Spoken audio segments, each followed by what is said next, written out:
اور نیت اردو پنجابی سندھی بنگالی میں، اس کی کیا وجہ ہے؟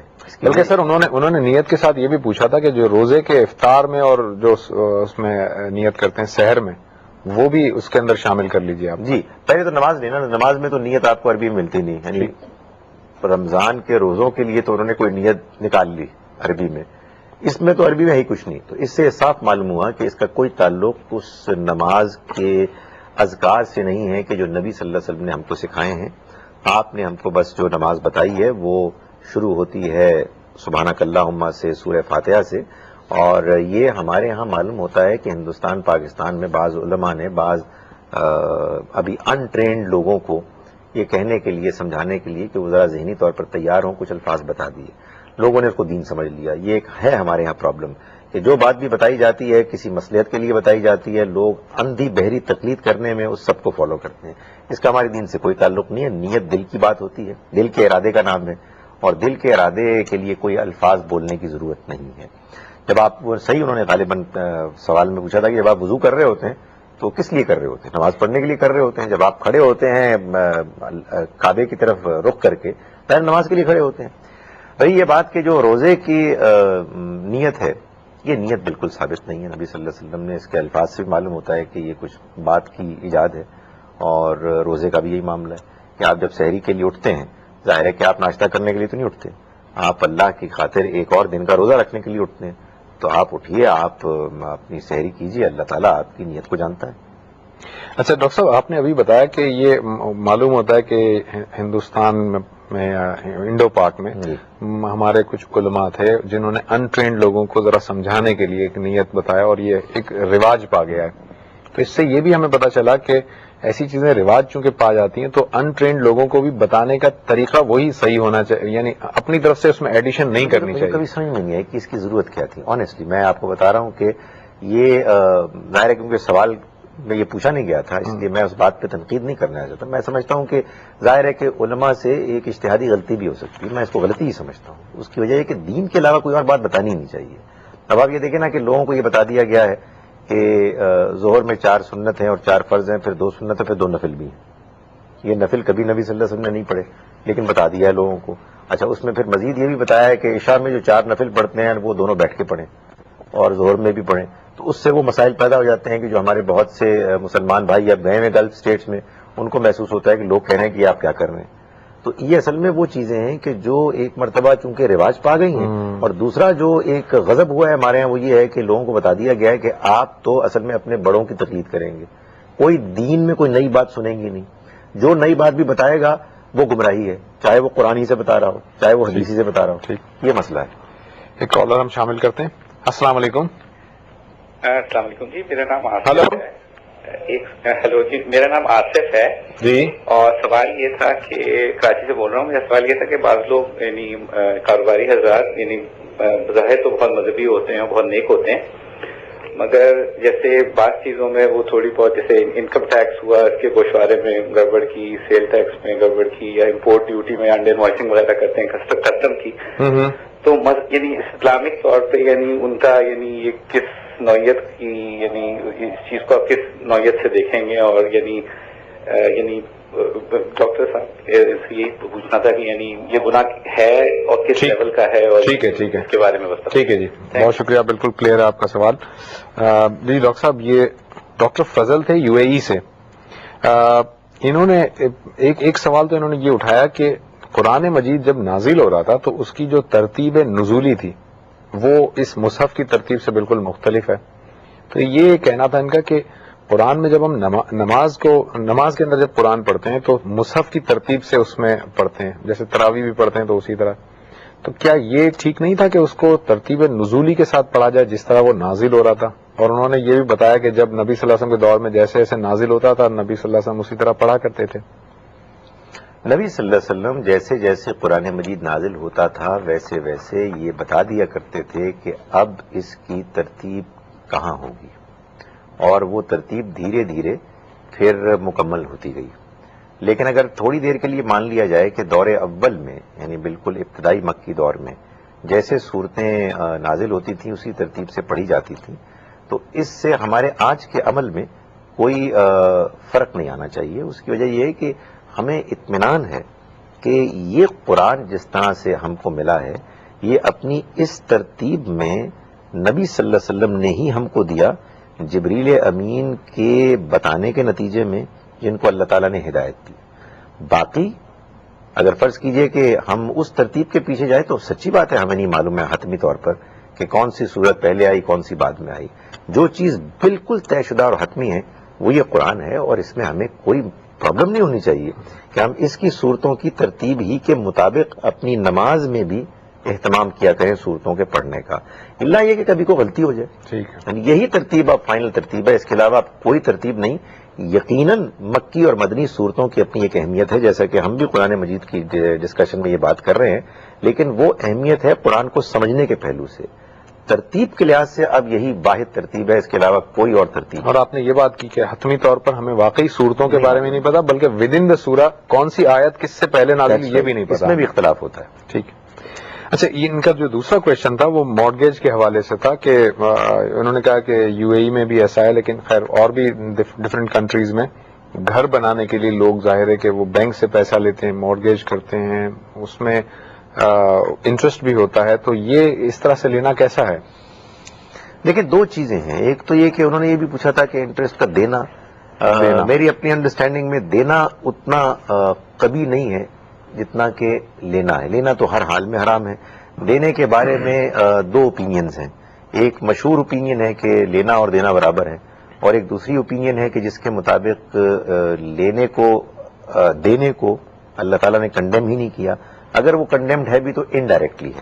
اور حدیث میں جو الفاظ آئے ہیں وہ الفاظ اصل میں دینے والے کو کنڈیم نہیں کر رہے، موکل الربا، بلکہ کھلانے والے کو کر رہے ہیں کہ جو ایجنٹ ہے، لیکن یہ ایک الگ بحث ہے۔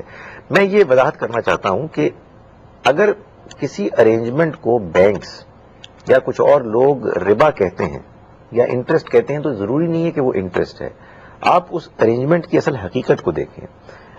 میں نہیں جانتا کہ مارگیج کا کیا یعنی تفصیلات ہیں کہ جو ان کے یہاں رائج ہیں، ورنہ اگر کوئی شخص مکان لیتا ہے اور فرض کیجئے کہ بینک کسی لیتا ہے اور وہ مکان میں کنٹریبیوٹ کرنا شروع کر دیتا ہے اور اس کا ایک حصہ کرائے کی طرف جاتا ہے اور دوسرا حصہ پرنسپل اماؤنٹ کی طرف جاتا ہے، اور دھیرے دھیرے وہ اس مکان کا پارٹ اونر بننا شروع ہو جاتا ہے، اور کرتے کرتے وہ ایک بڑے حصے، مکان کے بڑے حصے کا اونر بن جاتا ہے، تو یہ اس میں ناجائز ہونے کی کوئی وجہ نہیں ہے۔ یہ تو ایک بڑا عمدہ طریقہ ہے کسی شخص کو باوجود اس کے کہ اس کے پاس فوری طور پر کوئی بہت بڑا سرمایہ نہیں ہے، مکان کا مالک بنانے کے لیے بڑی بڑی عمدہ ایک صورت ہے۔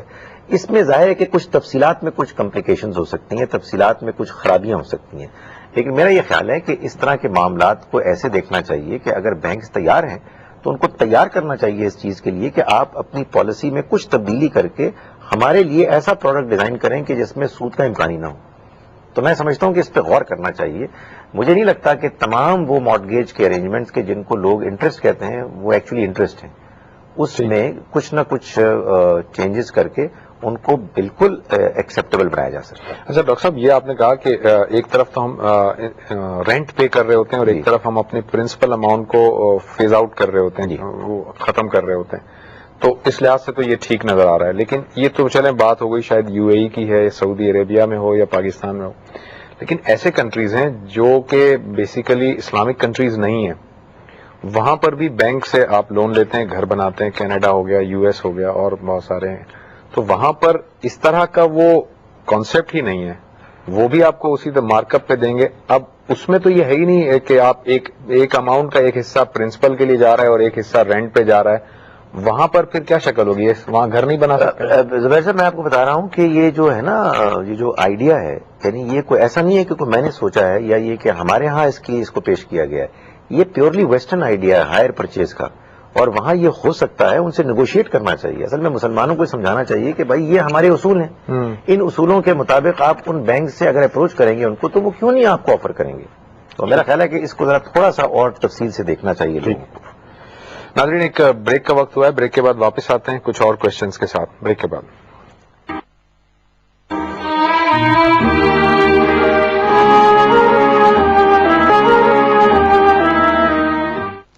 ویلکم بیک ناظرین. ڈاکٹر صاحب ایک نیکسٹ کوشچن جو ہے ہمارے کراچی سے کالر تھی, ان کا کوشچن یہ ہے کہ لڑکیوں پر روزے کب فرض ہوتے ہیں, اور ان کا سوال کا دوسرا حصہ یہ تھا کہ اگر روزے کی فرضیت کا تعلق بلوغت سے ہے تو کچھ لڑکیوں کو بلوغت جلدی ہو جاتی ہے, تو کیا اسی وقت فرض ہو جائیں گے روزے؟ دیکھیں, موٹا سا اصول یہ ہے کہ جب کوئی چیز وضاحت کے ساتھ شریعت میں بیان نہ کی گئی ہو تو اس کو پھر آپ اپنے انڈرسٹینڈنگ, حالات اور کامن سینس سے سارٹ آؤٹ کریں گے. ظاہر ہے کہ ایک وہ عمر ہوتی ہے کہ جس میں بچے بچی کے لیے یہ ممکن ہوتا ہے کہ وہ ہمت کر کے روزہ رکھ لے, اور اس کے ہمارے ہاں اس معاملے میں جو ٹریڈیشن رہی ہے اچھی وہ یہ ہے کہ بچوں کو نسبتاً کم عمری سے اس طرف مائل کر دیا جاتا ہے. 7-8 سال کے ہوتے ہیں, ایک آدھ روزہ ان سے رکھوا لیا جاتا ہے, اس کے بعد ذرا بڑے ہوتے ہیں تو اور روزے رکھوا لیے جاتے ہیں. تو جو ہی یہ محسوس ہو کہ یہ اب اس قابل ہیں کہ سارے روزے رکھ لیں, وہ کسی کے لیے 13 سال کی ہو سکتی ہے عمر, کسی کے لیے 14 سال کی ہو سکتی ہے, لیکن کوشش یہ کرنی چاہیے کہ بچوں کو یہ بات باور کرائی جائے کہ یہ ایک فرض چیز ہے جس کو چھوڑنا گناہ ہے, اور جلد سے جلد وہ اس کے لیے تیار ہو جائے. ٹھیک ہے. مہدی صاحب کی دبئی سے کال تھی سر کہ قصر نماز کی اجازت ہے یا وہ ہے کمپلسری ہے یہ, اور انہوں نے جمع بین الصلاتین کی بھی بات کی تھی. ایک تو مہدی صاحب, اللہ تعالیٰ کا بڑا احسان ہوتا ہے کہ جب اس کے کلام میں کوئی بات واضح ہو جائے پھر اس کے بعد کوئی مسئلہ کہیں خارج سے اس کو خراب نہیں کر سکتا. قرآن یہ کہہ رہا ہے قصر کے بارے میں کہ لا جناح علیہم علیہ ان تقصروا الصلاۃ, کہ کوئی گناہ نہیں ہے تم پر یا اس پر کہ تم اپنی نماز کو قصر کرو. لا جناح علیکم ان تقصروا الصلاۃ, یعنی اجازت ہے تم کو.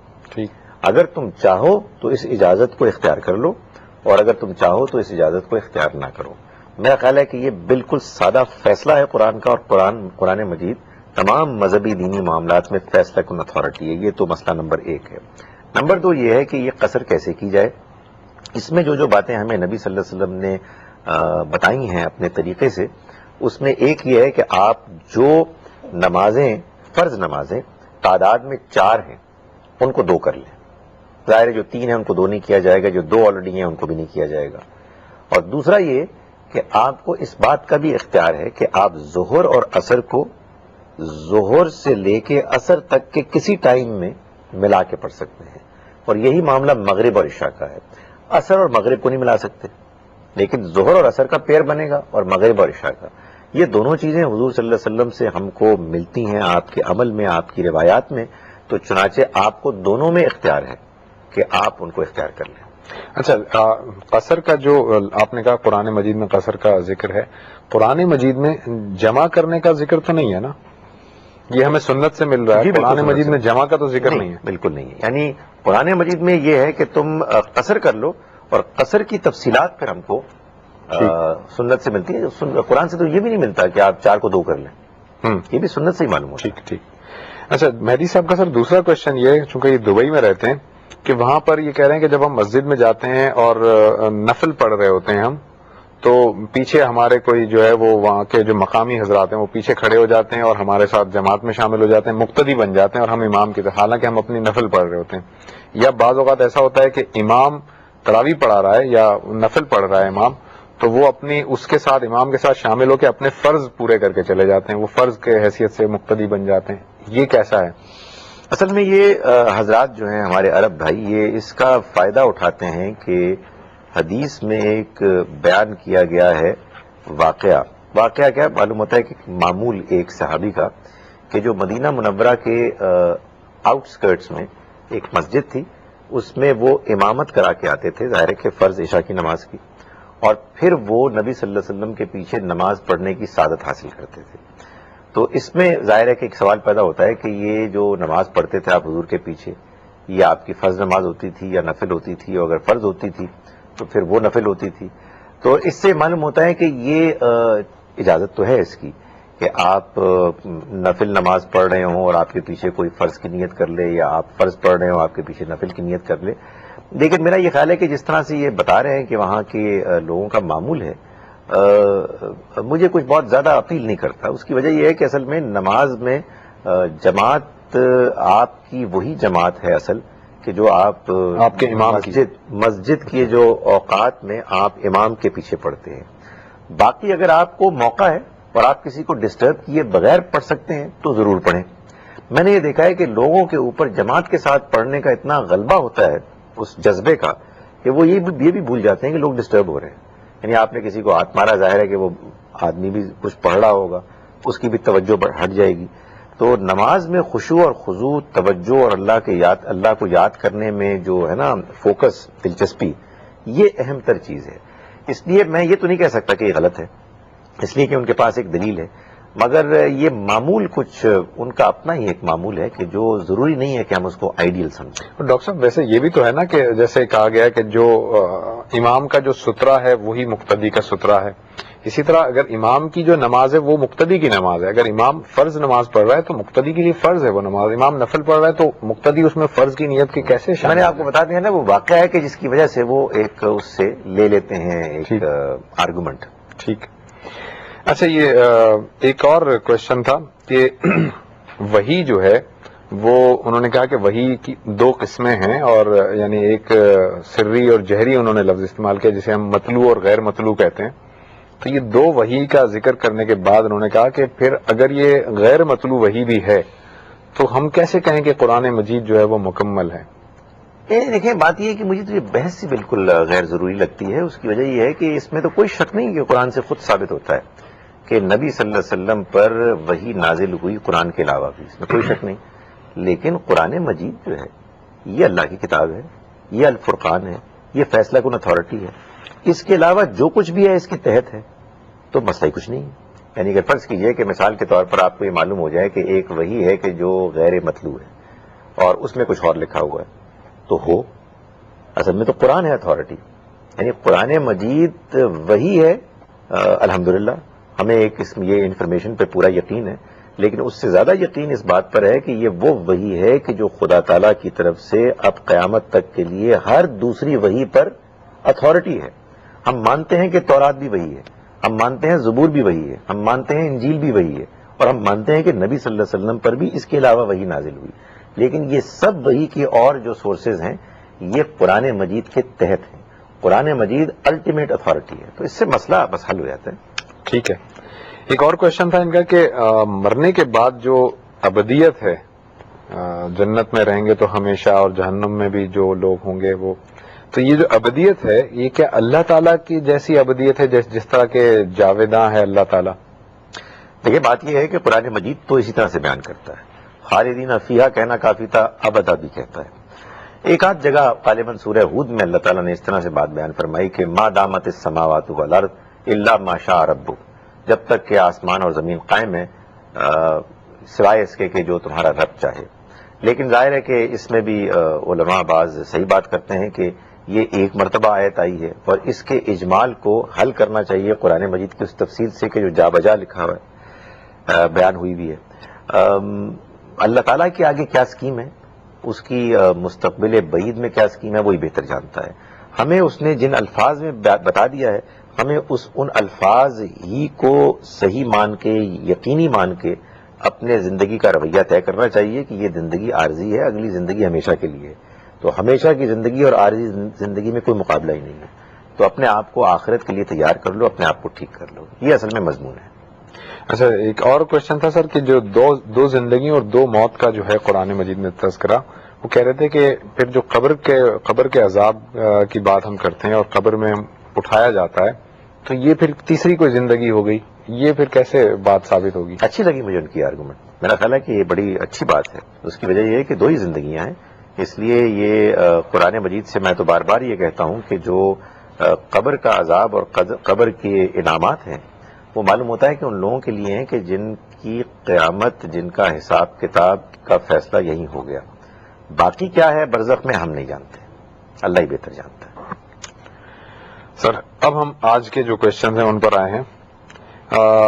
کوشچن ان کا جو ہماری کالر تھی ان کا یہ تھا کہ بقرعید میں جو جانور ذبح کرتے ہیں، قربانی دیتے ہیں، تو ان کا کوشچن تھا کہ کیا ہم اپنے جو فوت ہو گئے ہیں رشتہ دار ان کے بہاف پر قربانی دے سکتے ہیں اور نبی صلی اللہ علیہ وسلم کے نام سے بھی قربانی دے سکتے ہیں؟ دیکھیں بات یہ ہے کہ شاید لوگوں کو اشتباہ اس لیے ہوا کہ نبی صلی اللہ علیہ وسلم نے اپنے زمانے میں خود اپنی جانب سے بھی اور امت کی جانب سے قربانی کی، لیکن ظاہر ہے کہ وہ ایک بالکل الگ معاملہ ہے. آج بھی اگر کوئی شخص مثال کے طور پر مسلمانوں کے سربراہ مملکت کی حیثیت سے تمام مسلمانوں کی جانب سے کرتا ہے تو یہ ایک بالکل الگ معاملہ ہے. ایک خاندان کا سربراہ تمام خاندان والوں کی طرف سے کرتا ہے تو یہ تو ظاہر خاندان والے موجود ہیں. جب آپ یہ کہتے ہیں نا کہ ہم ایک ایسے صاحب کے لیے، ایک ایسے بزرگ کے لیے ہم یہ قربانی کر رہے ہیں کہ جو اب زندہ نہیں ہے، تو اب اس میں اصل میں آپ دین میں ایک اصول انٹروڈیوس کرتے ہیں کہ جو دین قبول نہیں کر رہا، اور وہ یہ ہے کہ میں کسی اور کے لیے کوئی عمل کر سکتا ہوں اور اس کا فائدہ اس کو پہنچ سکتا ہے. قرآن مجید نے یہ کہہ دیا واضح الفاظ میں، ابھی میں نے یہ بات کہی کہ قرآن فیصلہ کن اتھارٹی ہے. قرآن نے کہہ دیا کہ انسان کے کوئی چیز کام نہیں آئے گی سوائے اس کے کہ جو اس نے خود کیا. تو اب اس کے بعد آپ قربانی کریں گے تو اس کا ثواب آپ کو پہنچے گا. آپ قربانی میں اپنے گھر والوں کو بھی شامل کر سکتے ہیں کہ وہ بھی اس کی نیت میں، اس میں جو ایک سیکریفائس کی اسپرٹ ہے اس کے اظہار میں شامل ہو جائیں. لیکن جو اس دنیا سے رخصت ہو گئے ان کے لیے قربانی کرنے کا کیا مطلب ہے؟ یعنی آپ یہ بتا رہے ہیں کہ یہ قربانی کی تو میں نے ہے لیکن اللہ میاں ثواب ان کا ان کو پہنچا دیں.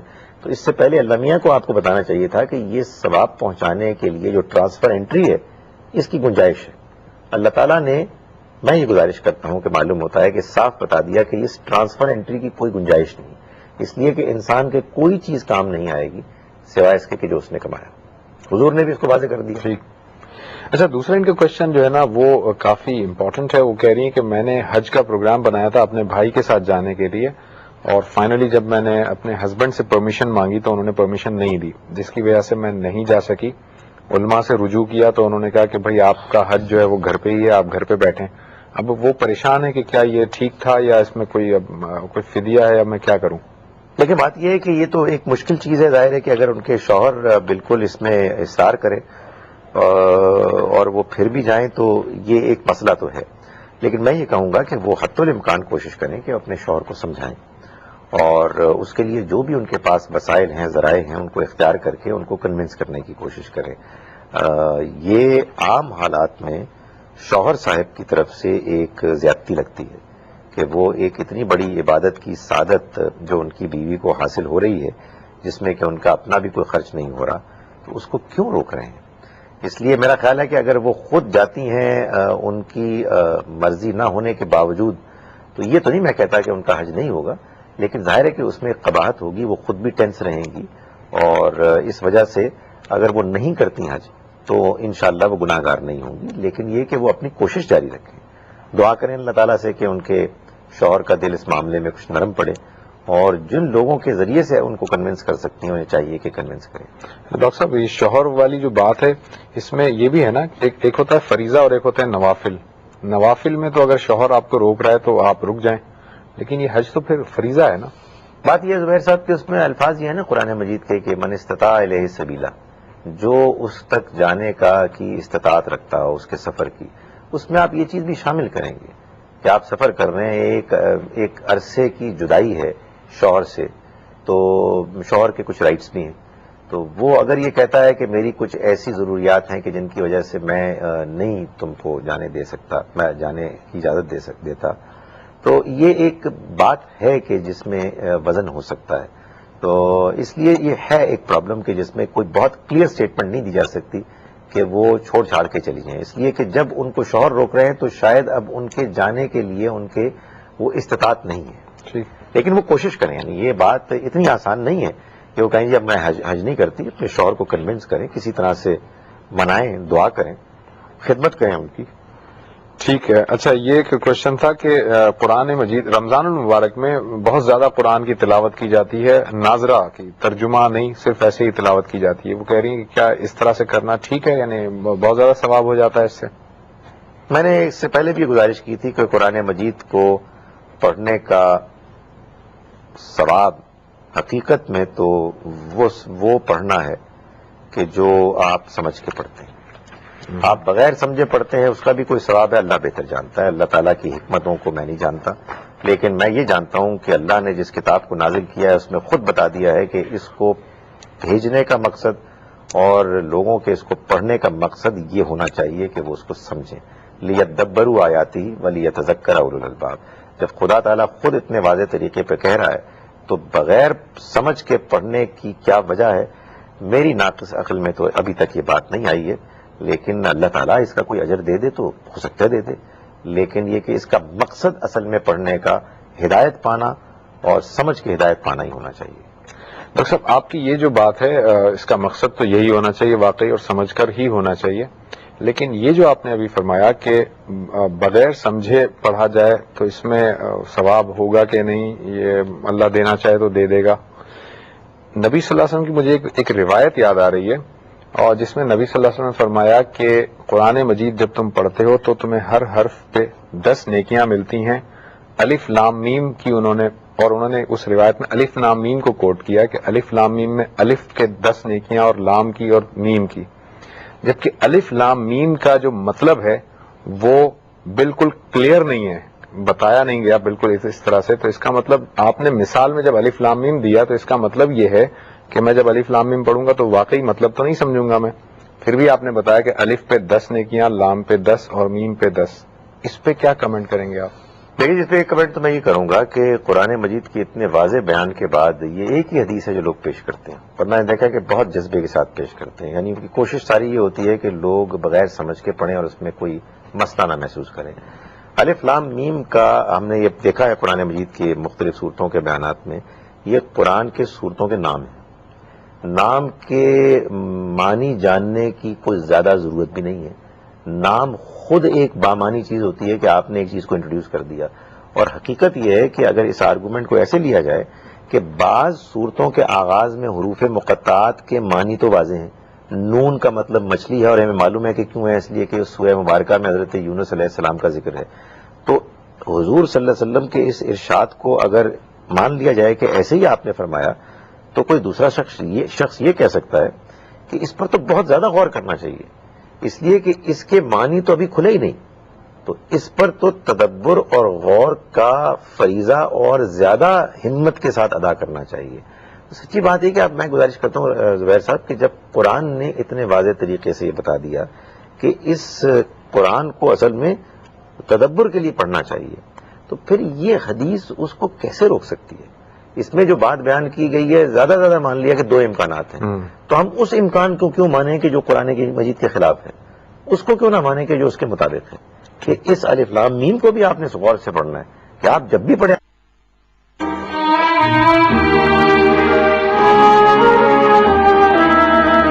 میم کو بھی آپ نے غور سے پڑھنا ہے، کہ آپ جب بھی پڑھیں آپ کہیں خدا اس کا کیا مطلب ہے، میں اس پہ غور کر رہا ہوں تو مجھے سمجھا دیں.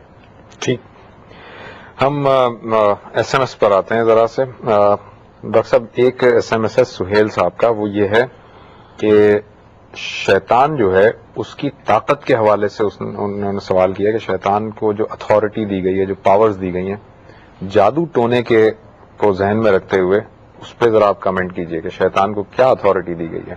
دیکھیں، ایک تو شیطان کو اختیار جو دیا گیا ہے عام حالات میں، وہ تو یہ ہے کہ وہ ہم کو ورغلا سکتا ہے، ہمارے دل میں وسوسے پیدا کر سکتا ہے، غلط خیالات پیدا کر سکتا ہے. لیکن اس کے علاوہ ایک الگ سے چیز ہے کہ جو قرآن مجید کے اشارات سے معلوم ہوتی ہے کہ بعض اوقات وہ بعض لوگوں کو اس خاص سورس کے ذریعے سے میڈیا